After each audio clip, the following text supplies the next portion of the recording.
So, another mock draft, Jonah Williams trade, which I've said before. I think, honestly, Jonah Williams might be traded on draft night.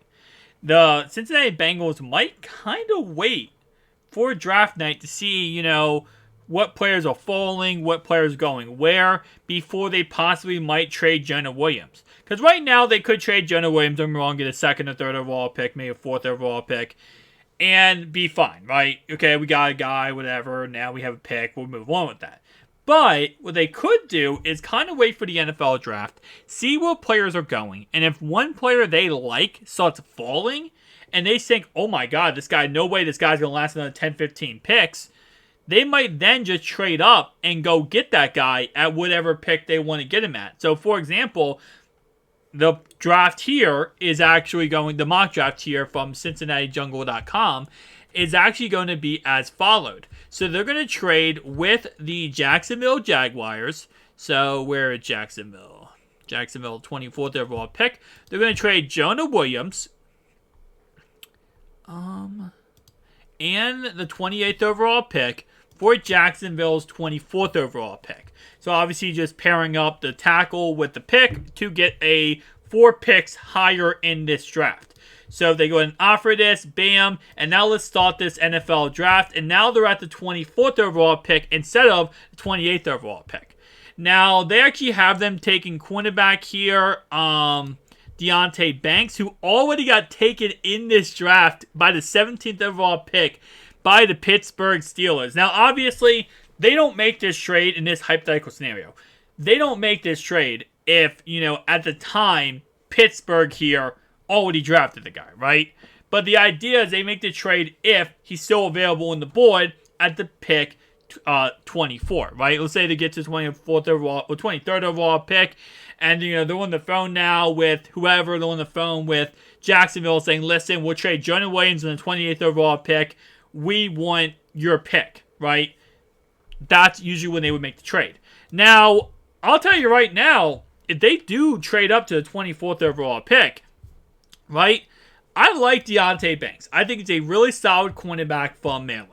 He's not really good in run defense, but he's a pretty good coverage guy. He's 6 foot tall, 197. Banks has all the physical traits of an all-pro corner. He just means more consistent with his technique. Where he wins is his mirror ability. He's a versatile corner, and he needs to work on his press technique. But if I'm being honest here, because this draft class has really good corners later on, look at the draft board at the 24th overall pick. You have Michael Mayer, who is probably going to be available at 24th overall pick because the Cowboys weren't able to vulture him. Neither was, Bijan Robinson. He didn't get vultured by the Dallas Cowboys. So both of these players are now available at the 24th overall pick. You could go with a game-changing running back who could completely shape the future of your franchise. Outside of just having the best quarterback in the game, the best receivers in the game, now you have the best out of the field backfield, or out of the backfield type receiving back / running between the tackles. You have pretty much Saquon Barkley in his prime in your backfield now, right? And all you really gave up was Jonah Williams. Okay. Second, you could go with, again, now if we're talking about tackles, Antoine Harrison, a really premier left tackle who you would be moving to right tackle and would be that guy who would be your right tackle starting off. Now, it does say right here he may have to be redshirted out the gate, which means he would be the backup for somebody else for a year. We learned this about Anthony Richardson, where Anthony Richardson probably can't be a starter, right after you draft him. He has to have a redshirt year. But it's very possible, again, you go ahead and redshirt Antoine Harrison, and he becomes your franchise right tackle after that. Other players of this kind of spot that I do like for Cincinnati, Will McDonald V, really good pass rusher out of Iowa State. And then it kind of falls off. I know Emmanuel Forbes we talked about before, but at this point, you could probably give him the 28th overall pick. So I'm not too much of an idea of trading up to get him. Mozzie Smith, he's a really good nose tackle here from Michigan. Could be a really star-stud player, but not too many more players I like at this spot. I'll be honest with you, if I'm Cincinnati here and Deontay Banks is on the board, plus Bijan Robinson, plus Michael Mayer, I'm probably going with Michael Mayer or Bijan Robinson at this pick. I cannot see myself going with, what's his name? I cannot see myself going with Deontay Banks. And I'll say that a billion, a zillion times forever and ever. I could never see that happening. Especially because the fact, again, like I said, Deontay Banks is a good, solid corner. Bijan Robinson and Michael Mayer are game changers for the future. They're franchise changers. So if they're still on the board, I just can't see how you could go with that. But anyway, though, let's try another mock draft here.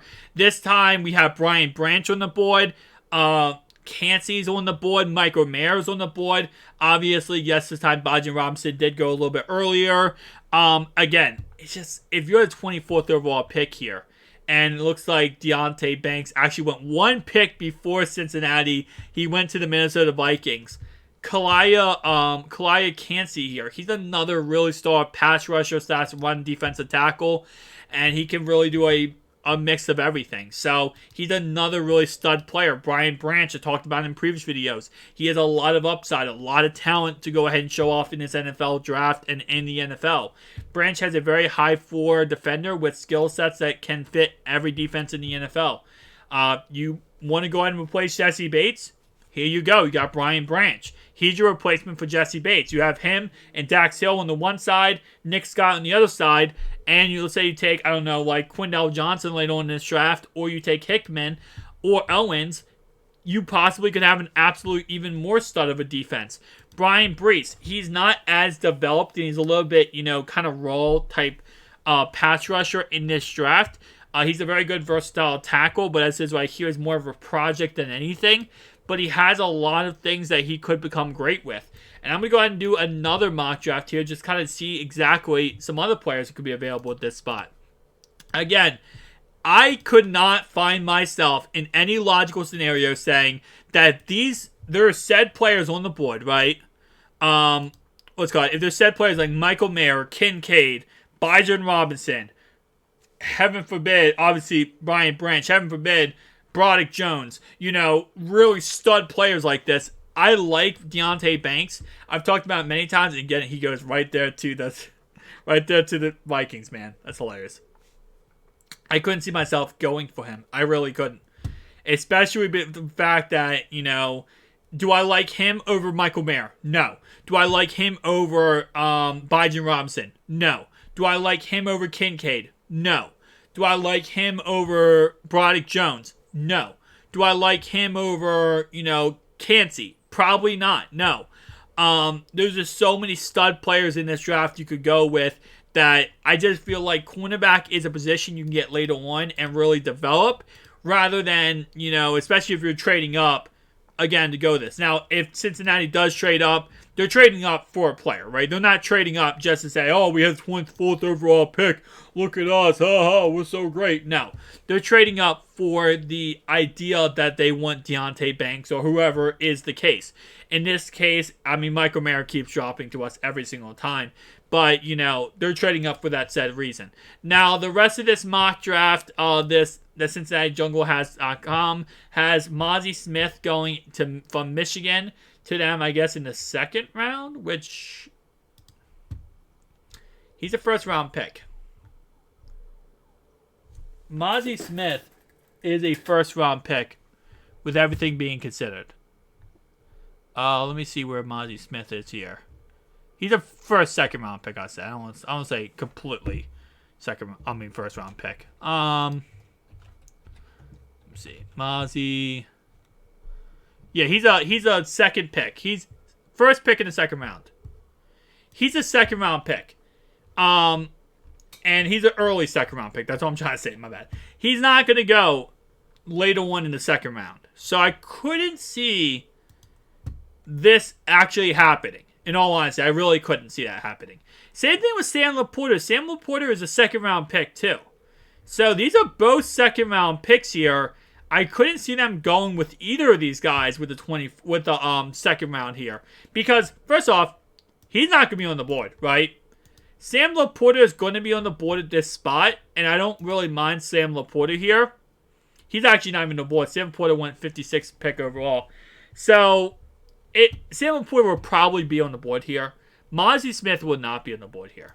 So I don't really love that too much. And I don't think that's real logical. But it is a 3-round mock draft. So again, you never know. I've said this a million times, say it again.